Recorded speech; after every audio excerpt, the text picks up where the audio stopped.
At sa puntong ito, kamustahin po natin ang probinsya ng Albay na isa sa mga unang binayo ng Super Bagyong Uwan. At para po sa detalye, kausap po natin si News 5 cameraman, si Mac Ortiz. Mac, kumusta kayo dyan? Meron pa bang baha? Sa ngayon, andito tayo ngayon sa Legazpi City. Medyo mahangin pero wala nang ulan, wala na rin baha. Pero maintain pa rin yung red alert status ng probinsya. Continuous pa rin yung monitoring ng response team. Hindi bababa sa 30 barangays yung binaha. At sa ngayon, tumaas sa 77,000 families ang nag-evacuate or may more or less total na 257,000 individuals. And as of the latest, no casualty pa rin dito sa Albay. Okay. Mac, masyadong ang formal eh. Kwentuhan mo lang ako. Okay. Pala, lumakad-lakad ka lang dyan. Kwentuhan mo kung nakikita mo. First time. Oh, okay lang yan. Okay. Kwentuhan mo kung nakikita mo dyan. Ano naranasan nyo kanina? Kamusta na ngayon? Ganun lang. Sige, para tayo nag-inuman. Okay. Kanina kasi, Bok, galing kami dito sa Legazpi. Tumumbo kami papuntang First District kung saan yung mas malapit daw dun sa east portion ng Albay. Dun sa Santo Domingo, Albay, kung saan yung malapit yung seaside, talagang malakas yung ulan, malakas yung hangin.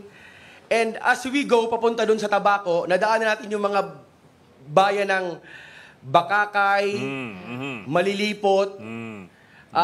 Yung Tabaco, mas malapit yung Tabaco sa Uwan, nadaanan diba? natin yung... Yes, Bok. Marami tayong nakitang bumagsak ng mga puno, kawag ng kuryente nagsasayawan. Meron pa rin mga tao nagsisilabas, yung parang... May nakita kasi kami doon, Bok, na parang malapit yung bahay nila sa kanal. Parang... tinatanggal nila yung mga bara para yung agos ng tubig lumabas sa tubig. Diretso yung flow. Opo.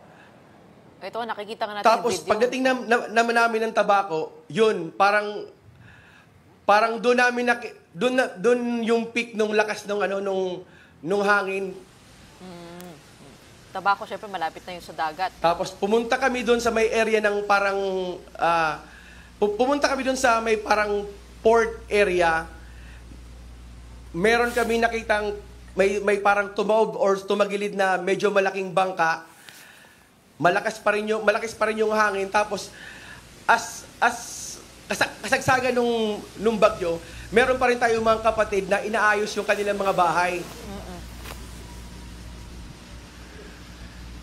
Tapos siguro after 30 minutes, may nakita kami bumagsak na poste. Tapos, habang kasagsagan nung bagyo, tinulungan ng Bureau of Fire para matanggal yung nakaharang doon na poste. Teka, Mac, just to be clear, at this point, sa puntong ito, wala pa kayo nababalitaan na casualties dyan sa Albay? Ganun ba?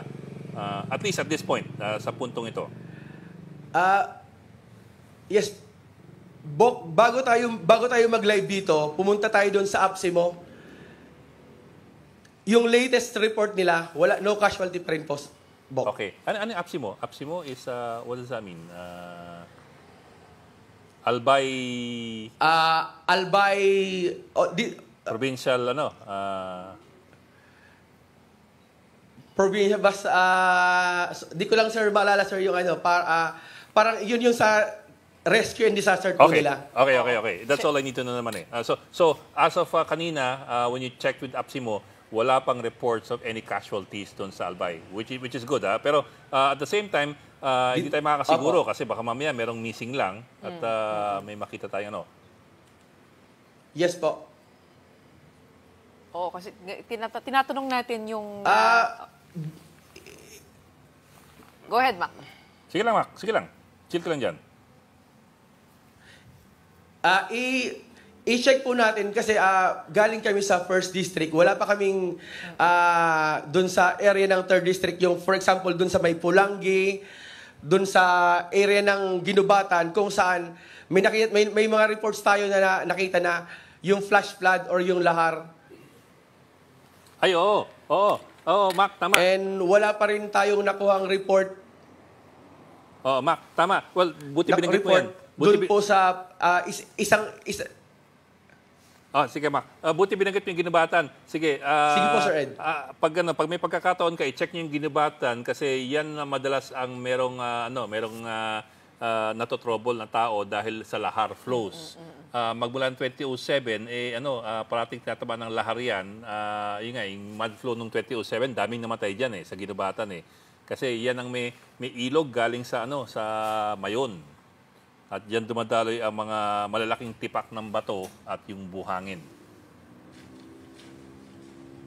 Mukhang... Ed, dun sa mga reports po na nakita natin at dun sa social media na mga nakita natin, umaga pa lang, hindi pa binabayo talaga yung Albay. Nagkaroon na po ng landslide ng lahar flow doon po sa area ng Masarawag sa Ginubatan. Okay, so check niyan na pag may pagkakataon kayo, check niyo kagad yan. Pero bakit ba natin na pinag-uusapan yung Albay? No? Kasi dito unang dumaan yung bagyong Uwan. Dumaan yan sa may Catanduanes na katabi lamang nung Albay. Yung Albay nasa inner land yan. Tabaco City yung Catanduanes So it's good that there's already good weather there, Mac. Maraming salamat sa report mo. Siyempre, ito yung ating multi-talented DOP cameraman na kayang gawin lahat. First time pa lang yan nag-live. Kinakabahan pa ng konti, pero hindi talaga ganyan yan. May mga kumakaway sa likod mo kanina So yung mga tao palakad-lakad sa likod mo. Walang problema yan. Sige. Kasama namin sa West Philippine Sea at malakas ang loob nito si Mac Ortiz. Mabuhay ka, Mac. Na-excite kami sa susunod mo pang mga report. Okay. Live mula sa Albay. Sa Legazpi City, sa Albay, si Mac Ortiz.